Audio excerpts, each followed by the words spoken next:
Hello and welcome to another edition of Digital Dialogues from Maritime Gateway. Today, our guest is Mr. Shankar Shinde, who is the chairman of the Federation of Freight Forwarders Association in India, which is popularly known as FFFAI. He is also the chairman of International Federation of Custom Brokers Association, IFCBA, and managing director of Global Express Multi Logistics Private Limited. Mr. Shankar Shinde is also the president of Nashik Customs House Agents Association. He has earlier served as vice chairman and honorary treasurer of FFFAI. He is the past president of Indian Institute of Freight Forwarders IIFF. He holds a master's in business administration MBA from Jamnalal Bajaj Institute of Management Studies and MDP Management Development Program in delivering logistic solutions from Indian Institute of Management, Ahmedabad. Thank you very much for accepting our invitation and joining the show. Welcome. Thank you, Mr. Ram Prasad ji. Thank you for inviting me for this session, and it will be a pleasure to be. We really congratulate you on your good work and hard work and transparency in the system of logistics, and look forward for support and being associated with it. So, Shankarji, let me begin the conversation by asking the question on our logistics improvement in India. So, this year, you are aware that India has improved its logistics ranking of the World Bank, which is LPI, what we call, improved almost, I think, 6 places it jumped to rank 30th. As a freight forwarding community, what do you feel? What has changed in the improvement in logistics, and what are the things still needs change? We always hear about this, the India jumps, India jumps, but really it is very important question as to what has changed to that jump, which has escalated this jump. So it's a very good question, and we should introspect ourselves as to really whether we are going the right direction. Only the jump for a temporary period, or it is a permanent and it is sustainable also. Because jumping is very easy, but sustaining at that position is becoming challenging. Because once we raise somewhere, that means there is someone who is going down also. So the ranking is such a game that then you have to have a sustainability at that positions.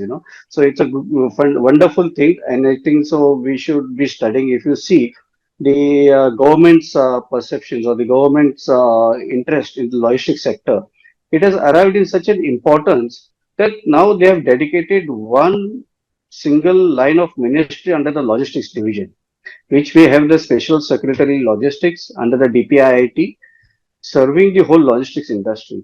Earlier, there was never such focal point which could really focus on what is the industry requirement. And we say the logistics is the backbone of the economy. Now, when you say backbone of the economy, there is no ministry. Earlier, we had to run ports shipping, we have to go to Ministry of Port Shipping. Then, if it is related to commerce, we have to go to commerce. If it is related to departmental laws, we have to always say civil aviation was not in coordination with it. So, all these were in isolation. And when we try to join this whole isolated into a whole uniform practice or getting on the common platform, I think so that is the biggest step which the government has taken. And with this coordination, I think so it has become a easier way. I'll just give you a simple example. Like Ministry of Commerce under the DPIIT, they have initiated e-log. Now, what is this e-log? E-log is any association or person in individual having a grievance or having an issue with regard to development can come up with a suggestion, and if there is any representation done to the respective ministers also may kindly upload that on this, and it is being monitored on regular basis. And then we are having a meeting with all these ministries on one common platform on every 1 month or 2 months period, and then we try to assess this developments. So it may be related to policy level, it may be the infrastructure level, it may be procedural law, acts, everything comes into the whole system. So this is how the initiations have started. So when you see the infrastructure part, everywhere you see dedicated freight corridors coming up, ports and shipping development coming up, and not limiting to the ports and development, even the international territories like presently the Sitwe port development, where it gives accessibility to the northeast also, or even the eastern coast. So all such type of infrastructure is adding value to the whole of system, and this is where we find that in whole of the system, each and every sectorial, because if you see in overall, the ranking is not by itself in the logistic infrastructure development. the whole system gets developed on some criteria. And what are those criteria? If you see, one is the customs, policies, level, procedural aspects. Another is the infrastructure, international shipments, how much you are scoring, the logistics, quality, what they are tracking, and tracking and tracing. And another last one is the timelines. So all these criteria are being fulfilled. But if you see, what I was really surprised, I thought the custom was the toughest to facilitate because every day you find something of the other trade facilitation notice coming up. But when we came to really the ranking, it was really a surprising figure that customs has now gone from 40 to 47 ranking in the whole of this criteria. It really came as a surprise. Otherwise, customs done really wonderful jobs, if you see as compared. And when I am on the IFCB also as the chairman of the International Federation of Custom Brokers Association, I see they are trying to adapt India's technology and the procedural laws, procedures in trade facilitation measures. We just had one Jamaica Custom Broker Association webinar along with FFFAI to adopt the best practices. And they were saying that presently they were only looking after Canada and US to adopt the best practices. But after hearing us out, they said you are the best, which we are ignored. Now we should look after you as the best practices. So it is up to that level. But it comes as a surprising that on customs we are going from 40 to 47. And other parts are tracking and tracing. I think so India is leading the digital.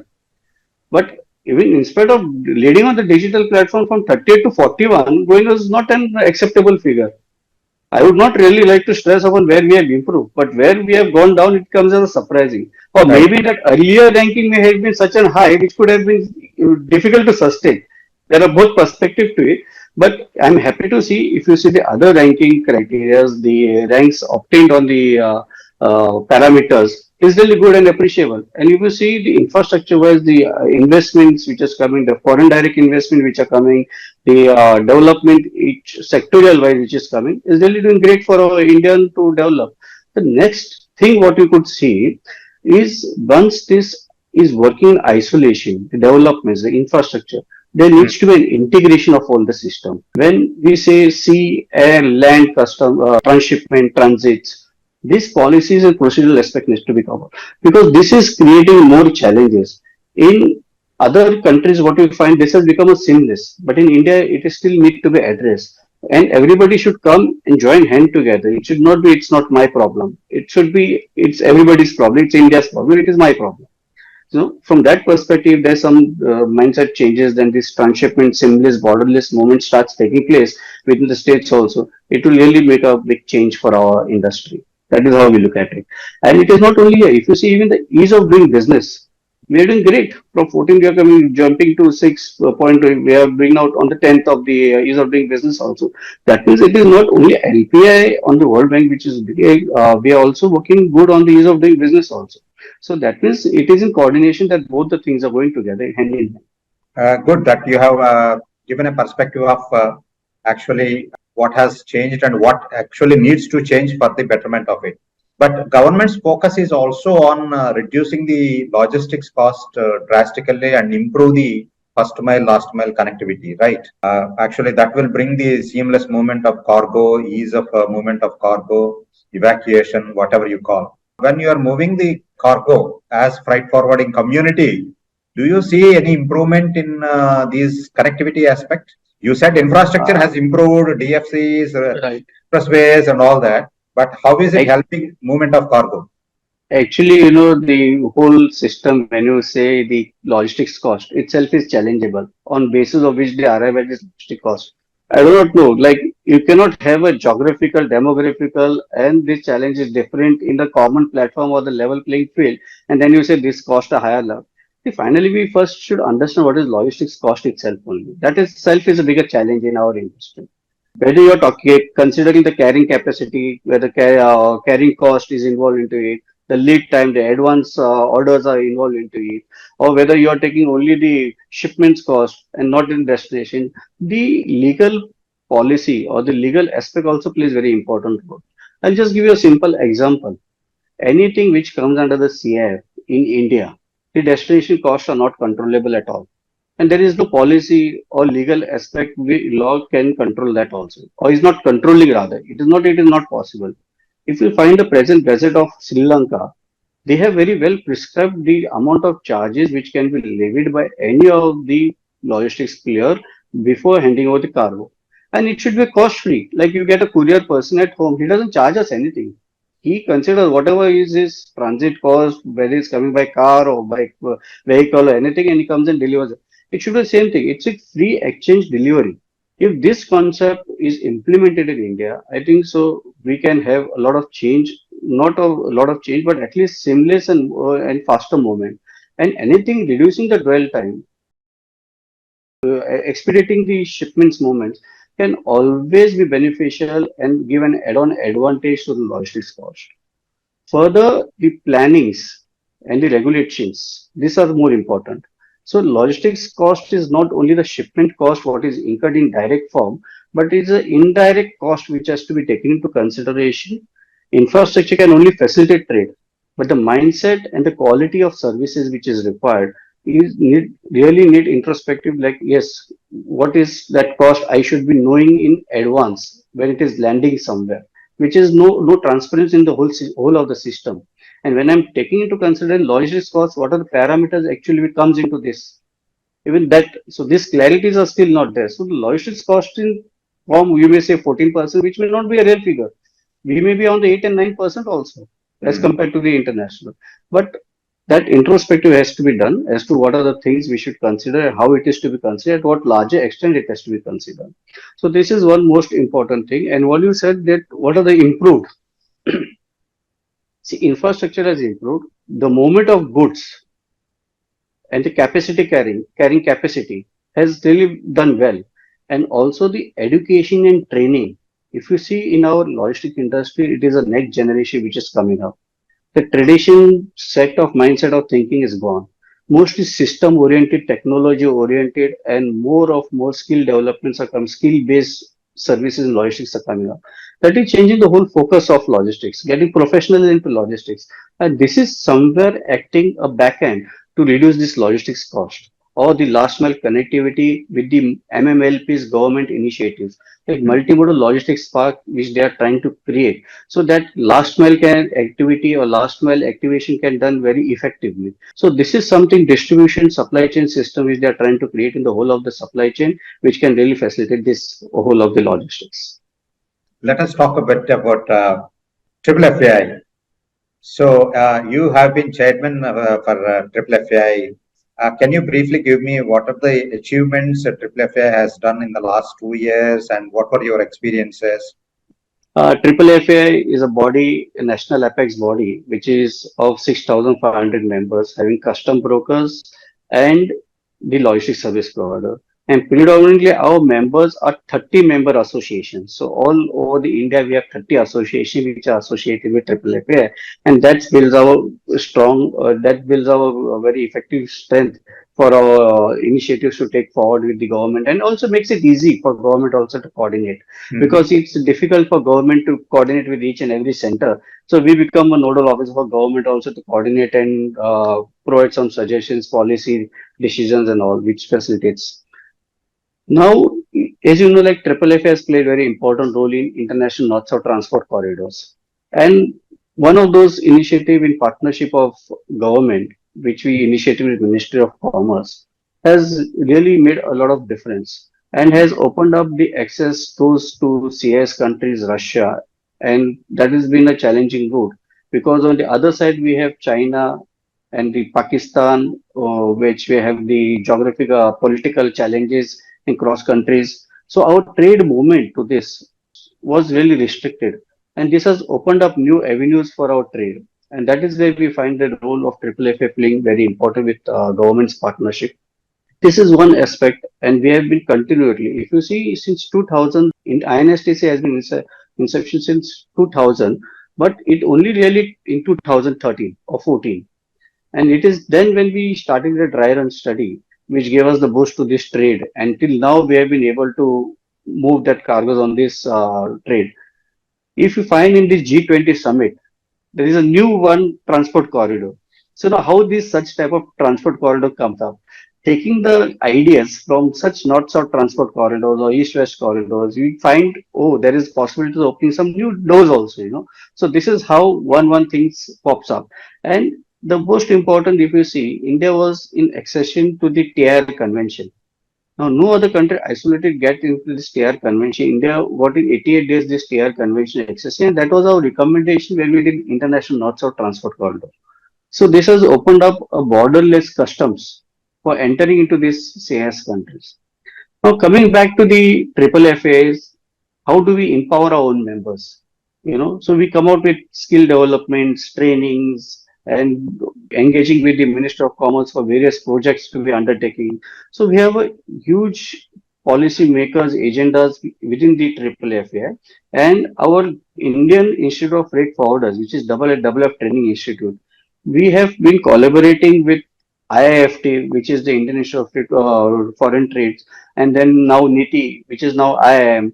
So various institute within north, south, east, we are trying to collaborate to have this whole skill, which is in coordination. Because what we found that theory and practical are into isolation way they are working, and there is no way we can connect these two. So having them on this platform with the professionals in the industry, we are trying to connect these two theory along with the practitioners, so we get the real quality what is that required into the industry. So this is one collaboration on the skill development what we have been working around.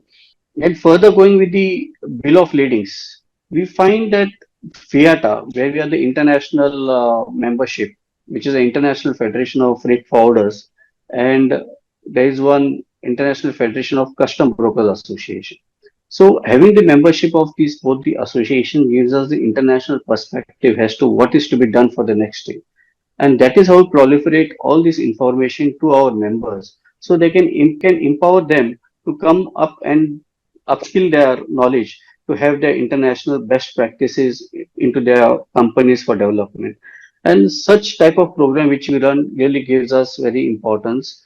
The next thing what we find, the next generation, the youth generation, the woman empowerment and the woman participation in the industry, which is lacking. Earlier this has never been the choice of industry for the next generation. It was by accident or by virtue of leftover. You don't know science, you don't have engineering background, you don't know this, then okay, now this is one industry you can take up. So it was leftover industry. Now it is the industry by profession and by choice. So that brings more importance for our industry. So this is how we are trying to create the new avenues into our systems. And as a IFCB International Federation, we have direct access to the WCA under the PSCG, Private Consultative Group, private sector consultative group. So we also directly act upon this private consulting as a private consultant of the WCO. So this is how we try to develop, and now we are going to digitize our federation for our members, where Mhm. we have a common platform with networking, and all India members can network within themselves, and not only network but also all the declarations with related to customs or shipping lines or CFSAs. They can do it from the FFFA portal itself. Okay. Presently, everybody is working with the individual vendors. Hmm. Duplication of processes, no data flow of seamless data flow of integration. So we are going to create one common platform where whole data they have one system data which can only be done through the blockchain system as to what data is required for the shipping line. It can be passed, CFS can be passed, custom shipping bill declaration or bill of entry declaration can be passed, push and pull. So with the blockchain, we are going to have that systems in FFFA, which will facilitate their transactions in the whole of the system. So this is how we are trying to promote the members' efficiency in the system. Wonderful. I think now you are coming of age and then entering into the new era of using technology and digitalization for the benefit of the all the members.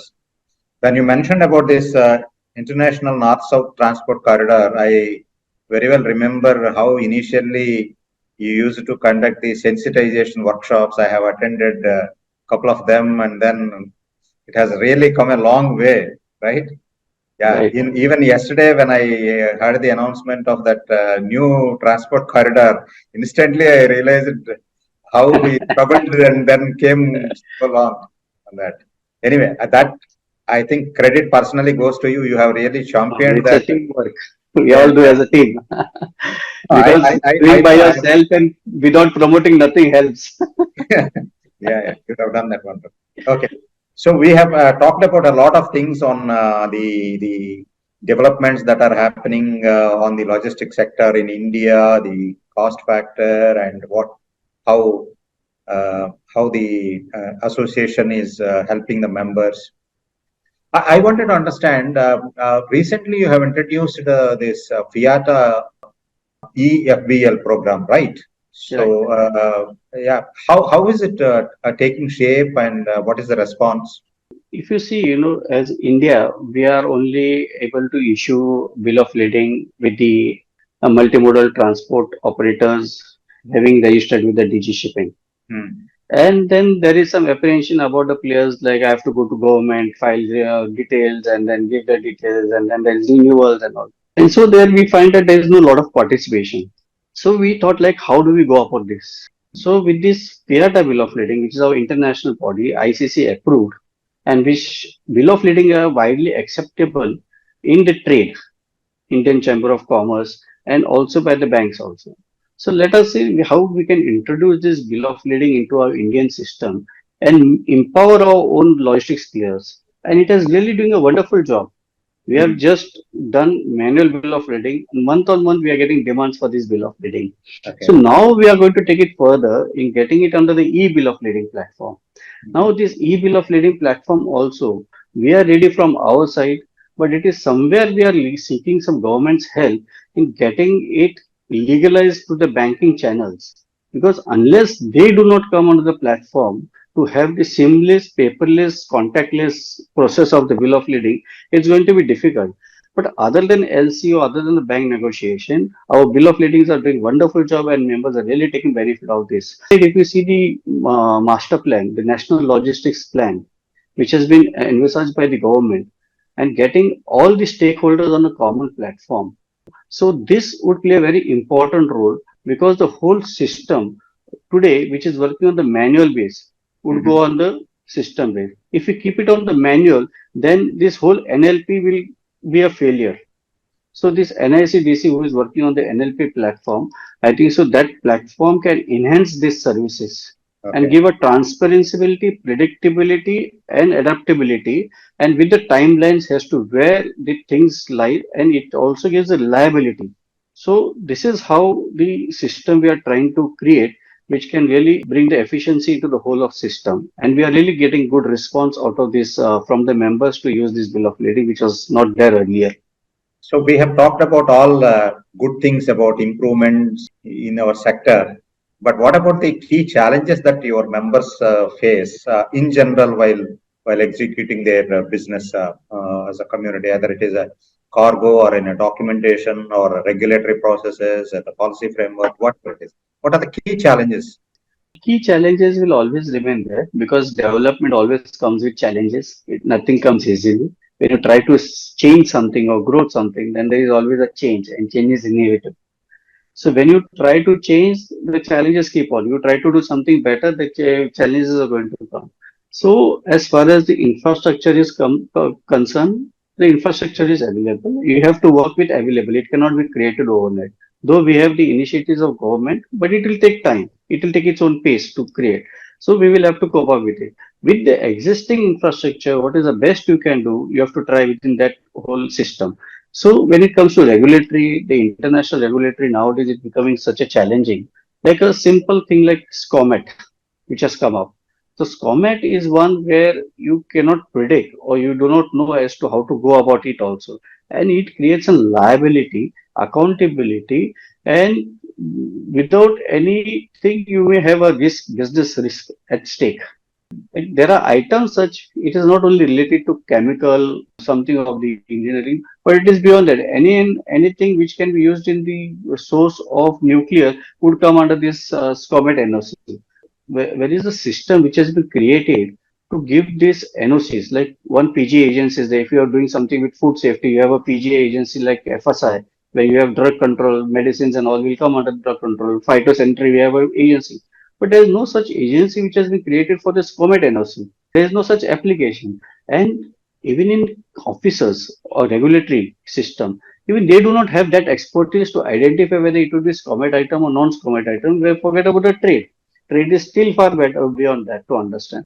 Such type of new regulatory which comes gives and little apprehension about handling shipments, taking shipments, delay, which results into delay shipments and taking up the liabilities. So the government should be sensitizing on this part as to how when something new regulatory things are coming should be Okay. adopted in a proper way, proper channelizing the system, and it should be a system based, not at human base, not in the mindset base. Like okay, I find okay this is good, okay it is good, but there has to be a system.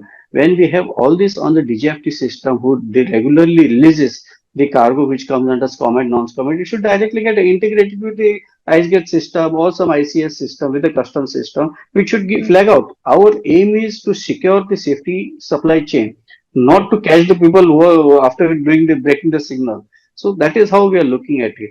The mindset, the training at the ground level, it's to be changed. The days are gone, the times are gone. That it was, nothing was monitoring.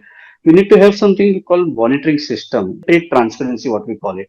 And it should be available. Today we go to the airport, we know which flight is delayed, which is coming, what time, we plan it out accordingly. We know, okay, then we are standstill. Today there is no, like, if I have to submit one custom declaration, I should be able to know by when I will get the document passed with me. Trade transparency, if it comes, it will really help trade to enhance and plan it in the better way, because then you don't lose on the unproductive cost, which can be like employment of vehicles for the delivery, and then you feel okay the documents are not passed now. Anticipation, you do a lot of planning in further, but then Right. such type of things may fail our planning also. So this is an unproductive cost or the unproductive policies. So there are a lot of such small things, but it builds up to a big huge thing. That Mm. is how we look at it. Shankarji, thank you very much for joining us and sharing a lot of good things and also challenges and how FFFAI enabling the community and the futuristic plan for the association. Thank you very much. Thank you.